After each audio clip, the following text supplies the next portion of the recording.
fête de l'Internet a été l'occasion pour de nombreuses personnes de surfer sur le web. Les espaces multimédia ouverts tout le week-end pour l'occasion auront permis de faire découvrir Internet autour de la thématique choisie pour 2002, vivre l'Internet au quotidien. Cette fête de l'Internet aura mis l'accent non seulement sur l'initiation à cet outil, mais aussi sur l'accessibilité et les services pratiques. On aura donc pu découvrir par ce biais les projets et les réalisations des différents acteurs locaux lors d'une présentation. Le site de Bernard Bischoff a ainsi été présenté au public. Ce site de chasse photo existe depuis 3 ans, nous explique Bernard Bischoff. Il se compose essentiellement de galeries photos. Internet est un moyen intéressant et facile de communiquer, mais le problème, selon le créateur de ce site, est de se faire connaître.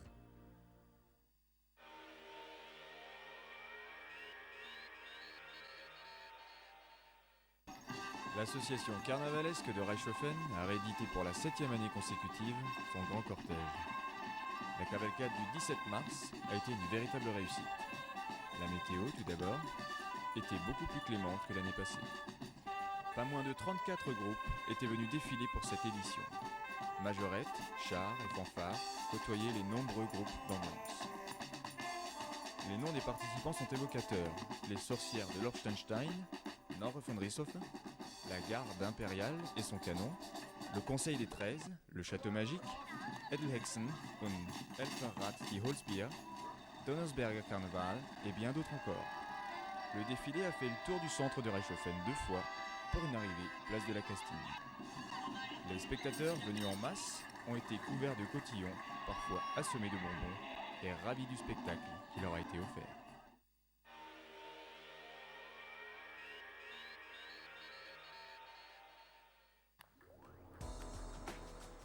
La salle polyvalente de Gundershofen a accueilli le temps d'un match, le championnat de tennis de table. Ce championnat de Régional 3 permettra aux 2 clubs finalistes d'accéder en Régional 2. C'est avec cet espoir que les pongistes gundershofenois ont disputé un de leurs matchs de championnat contre le club de Plotzheim. Malheureusement, nos pongistes ont dû s'incliner 2-11 après quelques heures d'efforts. Le club de Gundershofen jouera prochainement un autre match en espérant se maintenir en Régional 3. Souhaitons-leur bonne chance.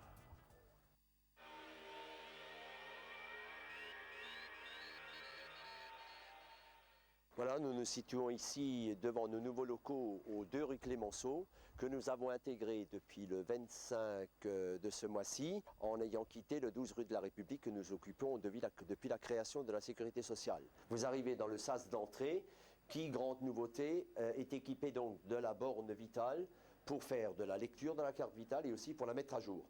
La nouveauté, c'est que cet espace est ouvert 7 jours sur 7, du matin 7h jusqu'au soir 19h, samedi et dimanche donc compris. Ensuite, vous arrivez, vous ouvrez cette porte et vous entrez dans l'espace d'accueil. Premièrement, il est beaucoup plus grand que notre ancien, ce n'est pas peu de chose de le dire, qui est lumineux et qui donc peut recevoir les gens, 2 guichets d'accueil et je dirais un espace d'accueil qui est enfin digne d'un accueil d'un service public. Donc les 2 accueils seront occupés en permanence. En plus, là aussi, nouveauté, nous avons un accueil confidentiel. Lorsque des cas se présentent et qui sont, je veux dire, dignes de confidentialité, les personnes peuvent être reçues par un conseiller ou une conseillère dans ce bureau. Donc le personnel est installé au premier étage, réparti dans 4 bureaux. Donc dans chaque bureau, vous avez 3 ou 4 conseillères qui traitent l'ensemble des dossiers qui nous parviennent tout au long de la semaine et des mois.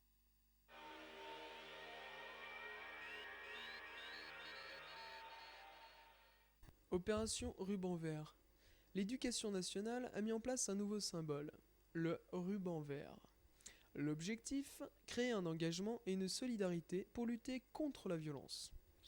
Le collège Charles Munch a mis en place une réflexion avec les professeurs. Les élèves ont été également sollicités. Des dessins puis des photos ont été réalisés en cours d'art plastique. Ces travaux sont exposés dans tous les bâtiments, notamment le CDI. Le 26 mars, des acteurs de théâtre amateurs ont animé des ateliers dans le cadre de l'Arche de la Défense. La brigade de prévention contre la délinquance juvénile a également fait des interventions dans les classes. Un film sur le centre d'appel Allô enfance maltraitée a été diffusé. En cas de maltraitance, les enfants peuvent appeler le 119. Une charte ruban vert a été mise en place dans le collège, afin que cette lutte contre la violence s'inscrive à long terme. Le sous-titre « Non à la violence, oui au respect » précède cet article que l'élève porteur du fameux ruban s'engage à respecter. Les adolescents ont également pu s'exprimer sur un panneau dédié à l'expression libre. Le respect, ça leur plaît, alors espérons que cela change l'école.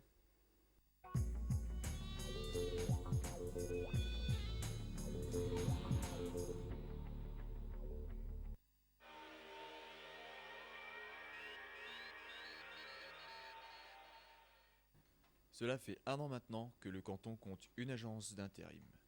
Nous avons rencontré son responsable, Patrice Capfer.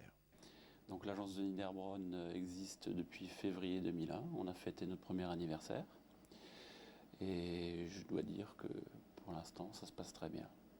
On est bien implanté dans le tissu économique local. Notre activité, bien entendu, c'est de détacher du personnel intérimaire dans les entreprises qui nous font confiance et qui nous demandent du monde. Alors nous sommes à l'heure actuelle 4 personnes au sein de l'agence. Nous avons 2 assistantes d'agence qui sont chargées de l'accueil des candidats, un attaché commercial et moi-même donc, qui suis responsable d'agence, qui sont chargés de la partie commerciale. Il n'y a pas de conditions à proprement parler pour venir s'inscrire chez nous. On leur demande des pièces justificatives, ce qui me paraît tout à fait logique. Donc une carte d'identité, leur dernier certificat de travail, un curriculum vitae à jour. Et à partir de là, on leur demande de remplir un formulaire, donc un dossier d'inscription assez exhaustif. Donc une fois que l'intérimaire a déposé sa candidature, il fait partie de notre vivier de candidats. Et effectivement, il attend plus ou moins longtemps qu'on se mette en rapport avec lui pour lui proposer une mission. La moyenne des missions est d'environ 3 mois, ce qui est quand même assez intéressant, puisque a priori, quand on entend parler d'intérim, on se dit que ce sont des missions ponctuelles de 2 jours, 1 semaine, 15 jours, et puis on se rend compte finalement qu'en moyenne, on arrive quand même à 3 mois de mission, ce qui est quand même plus qu'intéressant. Il faut savoir qu'à l'heure actuelle, une mission sur 4 débouche sur un contrat à durée indéterminée, donc sur une embauche. Donc ce sont des chiffres quand même qui sont intéressants. Comment cela se passe sur le terrain ? Certains se contentent de missions ponctuelles, comme ce déménagement. Par rapport au contrat à durée déterminée où l'intérimaire est voué finalement à lui-même, lorsqu'il termine son contrat à durée déterminée dans une entreprise, un intérimaire qui est salarié chez nous est salarié de Manpower. Donc ça veut dire que nous sommes à même de le détacher chez plusieurs clients. Donc lorsqu'une mission s'est bien déroulée, on essaye, dans la mesure du possible, et dans la plupart des cas, de lui trouver une mission dans la continuité. Donc il y a quand même des chiffres qui sont assez éloquents. Il y a des intérimaires qui ont plus de 15 000 heures d'ancienneté. Donc ça représente quand même un certain nombre d'années de fidélité à Manpower. L'avantage de l'intérim, c'est de pouvoir leur proposer des missions successives qui leur permettent, à l'issue de l'année, d'avoir un emploi finalement à temps complet. Donati Ricardo est complètement épanoui dans ses contrats d'intérim. Actuellement sur le site de Cogifère, il n'hésite pas à changer de poste et de mission. Je fais de l'intérim depuis août 1996, sans aucune interruption. En 1996, j'ai tout de suite commencé 1 an à Dietrich, qui était encore Dietrich Ferroviaire ici, comme magasinier. Après, je suis retourné ici à la peinture de nouveau 1 an. Et ensuite, j'étais dans une boîte à cheval et cousses d'imprimerie, toujours par Manpower. Et là, je suis revenu en juin 2001 chez Cogifère. Contrairement à ce que tout le monde me disait qu'il n'y avait pas de travail, il ne fallait pas quitter une embauche, il fallait garder. Moi, je suis allé contre ça, quoi. J'ai tenté ma chance en intérim. Et en fin de compte, je me suis rendu compte qu'en Alsace, pour le moins, c'est totalement faux parce que pour celui qui veut travailler, il y a du boulot. En intérim, il y a du boulot en pagaille, quoi. Il suffit de vouloir travailler. Parce que moi, En 7 ans chez Manpower, j'ai pris 2 fois des vacances. Et c'est parce que je l'ai voulu, quoi. Hein. 80% de nos intérimaires ont entre 18 et 40 ans. Et 2 tiers de nos intérimaires sont des hommes. Il y a des gens qui ont travaillé pour nous pendant une semaine et puis qu'on ne verra plus par la suite. Disons que l'objectif est bien entendu de limiter le turnover et de reproposer des missions aux gens qui ont terminé une première mission. Je me vois mal rester 3 ans dans une même boîte, du moins en faisant le même travail, parce que je trouve ça devient monotone et très ennuyeux, les journées ne passent plus. Tandis qu'en intérim, j'ai eu la chance de pouvoir, j'ai appris un peu comment peindre, là j'ai appris un peu un imprimeur. Bon là je fais que manutentionnaire, mais bon je vois comment on fraise les rails, c'est toujours intéressant. Et ça me permet de voir toutes les usines de la région, de voir toutes les façons de travailler et de rencontrer tout le temps d'autres personnes. Moi je trouve que c'est beaucoup plus intéressant. Un intérimaire, par rapport à une personne qui est embauchée définitivement, donc perçoit 10% de congés payés, sous forme de... Donc en fin de mission, elle perçoit 10% de congés payés et 10% d'indemnité de fin de mission, qui correspond entre guillemets à une indemnité de précarité d'emploi. Donc on peut dire, il est vrai que l'intérimaire touchera 10% de plus qu'un salarié embauché dans la même entreprise. En contrepartie, il ne faut pas oublier que l'intérimaire est en statut précaire et que c'est tout à fait explicable. Moi je me vois plutôt comme... Je suis chez Cogifer, mais je travaille pour Manpower, donc moi je me prends comme un sous-traitant de main-d'œuvre, si vous voulez, quoi. Pour moi, je travaille pour Manpower. Cogifer, c'est le lieu où je travaille, mais mon employeur, c'est Manpower. Et c'est lui qui me paye d'ailleurs. C'est pas Cogifer. Depuis la loi Auroux, ce n'est plus l'agence de travail temporaire, donc ce n'est plus Manpower en ce qui nous concerne qui détermine le salaire horaire. C'est l'entreprise utilisatrice, donc notre client, qui définira donc le salaire de l'intérimaire en fonction de la grille de salaire en place dans son entreprise. Moi je reste comme ça et ma femme d'ailleurs est que chez Manpower pareil, quoi, et ça nous convient. On a une participation aux bénéfices et les gens qui disent qu'on ne cotise pas pour la retraite, c'est totalement faux. On cotise comme une autre fiche de paye. On a une participation aux bénéfices comme une toute autre société. Moi je suis très content de ma situation et donc là j'ai même réussi à bénéficier un prêt pour acheter ma maison, donc j'ai vraiment plus aucune raison de vouloir être embauché.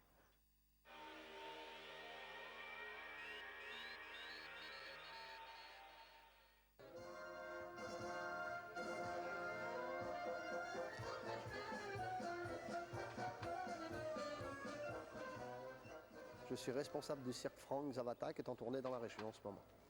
Il y a une dizaine de personnes qui s'occupent du cirque. C'est familial. Il y a une équipe qui s'occupe de la publicité, donc dans les écoles, poser des affiches dans les rues, coller des affiches également. Ensuite, il y a 8 personnes en permanence au spectacle qui ne bougent pas du cirque. La tournée du cirque, c'est 10 mois, 10 mois par an. Donc nous avons 2 mois d'arrêt, donc décembre et janvier. Alors pendant ces 2 mois, nous avons les réparations complètes des véhicules et le passage aux mines de nos véhicules, l'entretien, les peintures et le dressage des animaux. Donc on a 2 mois pour faire le plus gros du dressage des animaux, la totalité de l'entretien des véhicules. Donc ensuite ça part en tournée, une fois qu'on est parti en tournée, on peut quand même réparer un peu ce qui casse au fur et à mesure ou entraîner les animaux. Mais normalement c'est que pendant ces 2 mois-là, le plus gros du travail, le dressage et les réparations. L'entretien commence environ vers 9h, 9h30, nettoyage des animaux, nourriture, boissons. Et pour les animaux à fourrage, c'est toute la journée à remettre le fourrage au fur et à mesure qu'il manque. Donc ils mangent toute la journée, tandis que les fauves font qu'un seul repas par jour le matin. Le dernier spectacle sous le chapiteau du cirque Zavata. 1 heure de grand spectacle. Les débuts du spectacle par les tigres et les lionnes. Les fauves sont présentés donc par mon fils. Et c'est le plus jeune dompteur d'Europe. Il a commencé à l'âge de 16 ans à présenter des fauves, des tigres et des lionnes. Et il a son 2e numéro.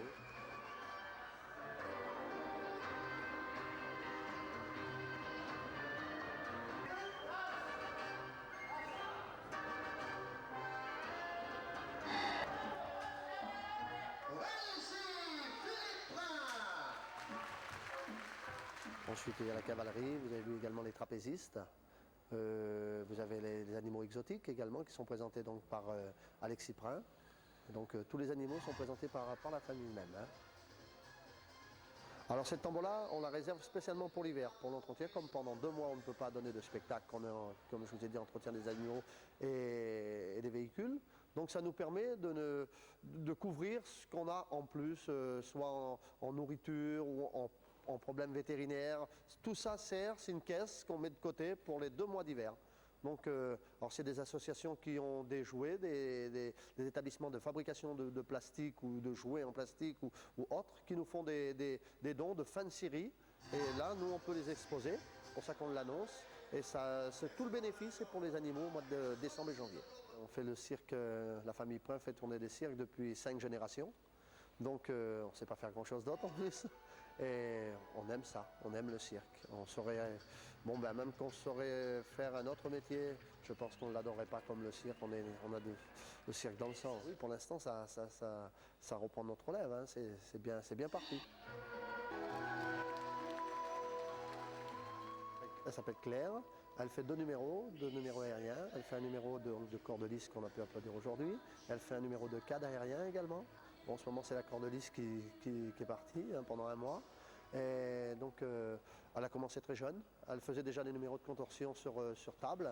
Elle était équilibriste. Ensuite, la corde, c'est ce qui suit l'acrobatie. Hein. C'est quand on veut être trapéziste, avant de monter en altitude, il faut déjà avoir de la souplesse. Donc, il faut commencer très jeune à faire des exercices sur table ou d'équilibre.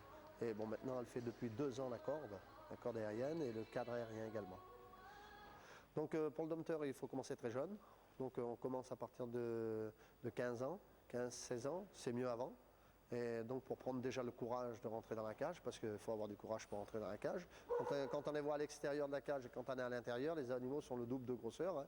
On voit le danger et ça va très vite, c'est des animaux dangereux. Donc on dresse les animaux, on ne commence pas par les fauves, on commence déjà par des animaux plus simples comme les chevaux, les chiens, vous voyez, tout ce qui suit, les exotiques. Et ensuite, si la personne veut dresser des fauves, il faut qu'elle ait au moins le caractère de réaliser ce que, dans la tête, avant que l'animal ne fasse d'une bêtise, de réaliser ce qu'il pourrait faire. Il faut vraiment calculer à la seconde près, car même que le numéro est au point, il peut y avoir des changements en permanence. Et donc il faut vivre le numéro, c'est l'instant présent. Une fois qu'ils sont dressés de cette façon, s'ils sont encore petits, qu'ils n'ont que quelques mois de répétition, quelques mois de dressage, vous pouvez encore changer, mais comme là ils ont 4 ou 5 ans, c'est fini. On ne peut plus rien changer, on risque de se faire attaquer si on change le numéro. Nos animaux, on les dresse pas au coup de fouet, pas au coup de bâton, ils sont dressés tous en douceur, que ce soit les chevaux ou les fauves, tous avec des récompenses. Et dans chaque numéro, donc surtout aux chevaux, on donne des sucres, c'est des récompenses, ils aiment avoir une récompense. On pourrait leur donner une caresse, mais ils préfèrent le sucre. Hein. Donc aux fauves, on ne peut plus leur donner de viande parce qu'ils se battraient pour un tout petit morceau de viande. Donc on les dresse avec des récompenses pour les apprendre à monter sur les tabourets. Et ensuite, ils connaissent leur numéro, il n'y a plus besoin de récompense. Seulement aller les caresser avec la cravache, sans mettre la main dans la bouche, parce que c'est des fauves, il ne faut pas l'oublier. C'est une histoire de famille.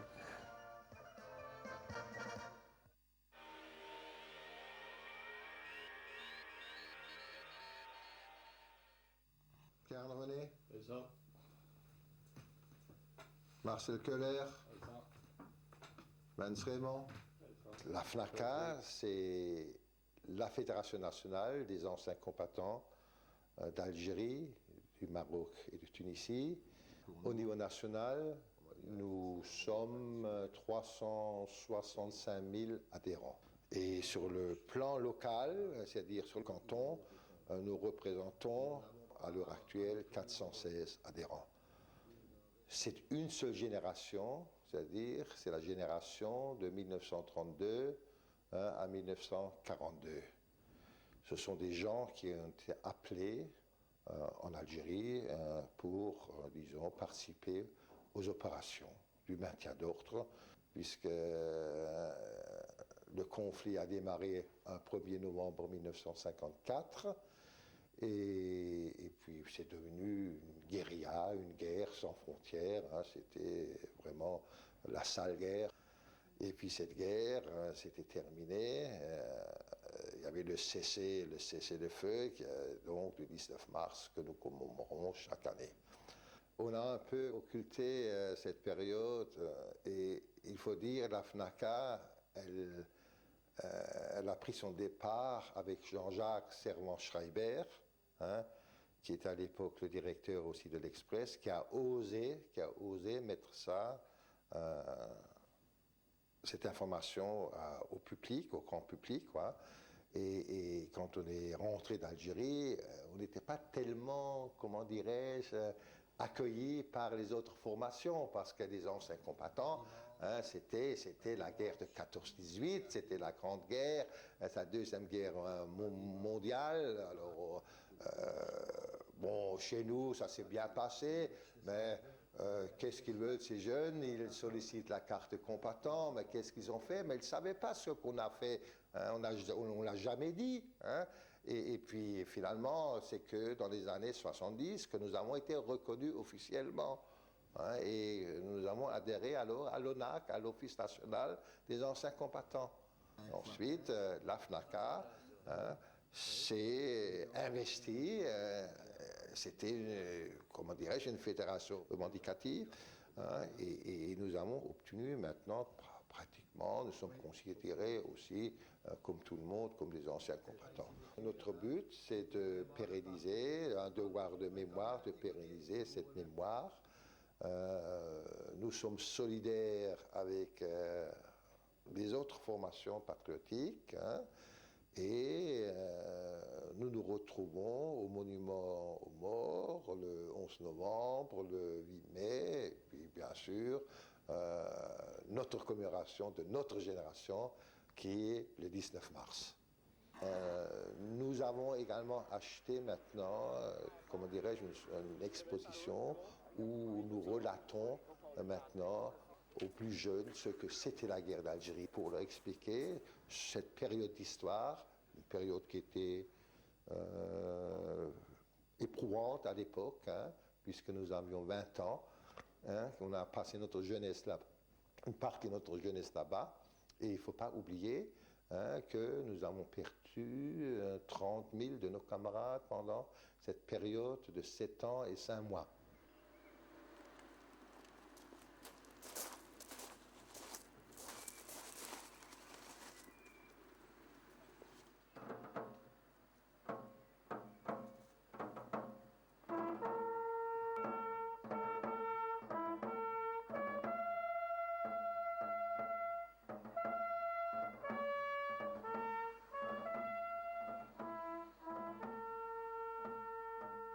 Le 19 mars se prépare de la façon suivante. Nous représentons ce canton chaque année ailleurs, c'est-à-dire que l'année dernière nous étions à Gundershofen, cette année nous étions à Dambach, hein, il y a 2 ans nous étions à Reichshofen. Nous circulons dans le canton. C'est ça, si nous sommes encore, disons, valides. Hein. Et c'est pour ça que nous avons également, comment dirais-je, érigé un mémorial qui est installé dans le parc de l'Hôtel des Villes, et c'est un peu le symbole central.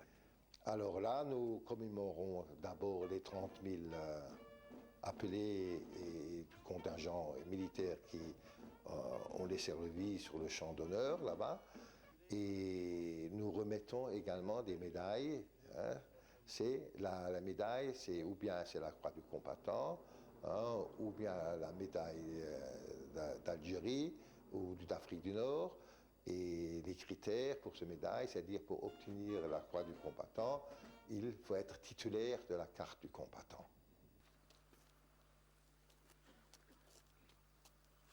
Monsieur Graf Alfred, au nom du secrétaire d'État aux anciens combattants, nous vous remettons la croix du combattant.